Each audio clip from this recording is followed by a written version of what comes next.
c'est que le réel est redoublé en quelque sorte. C'est-à-dire que personne ne résiste à des images qui bougent. Donc un écran géant, ça capte le regard. Vous ne pouvez pas résister à ça.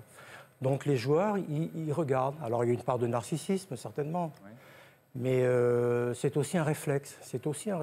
Oui, les joueurs sont en représentation. Alors ils le sont sans doute de plus en plus.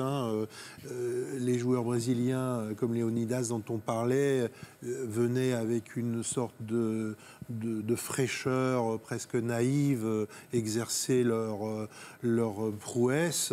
D'ailleurs, les caméras isolées en télévision ont été inventées pour les Brésiliens. Si aujourd'hui on peut voir certains dribbles de Garrincha, c'est parce que tout d'un coup on s'est dit, quand on voyait des choses comme ça, qu'il fallait les filmer.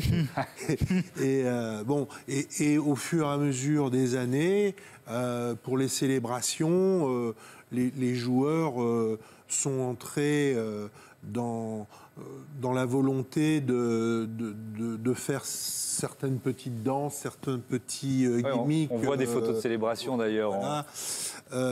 Mais je pense que ça va même plus loin. Celle de Griezmann, elle est inspirée d'un jeu vidéo. Alors, elle n'est pas très élégante, mais bon, voilà, c'est sa toute dernière pendant la Coupe du Monde. Il y a le Ronaldo qui se campe au sol, évidemment. Il y a Mbappé qui croise les bras comme ça, un petit côté empereur romain. Là, toutes les intensités sont permises. Griezmann, c'est certains moments, mais par exemple, un joueur comme Pogba, pour moi, il est dans la parade.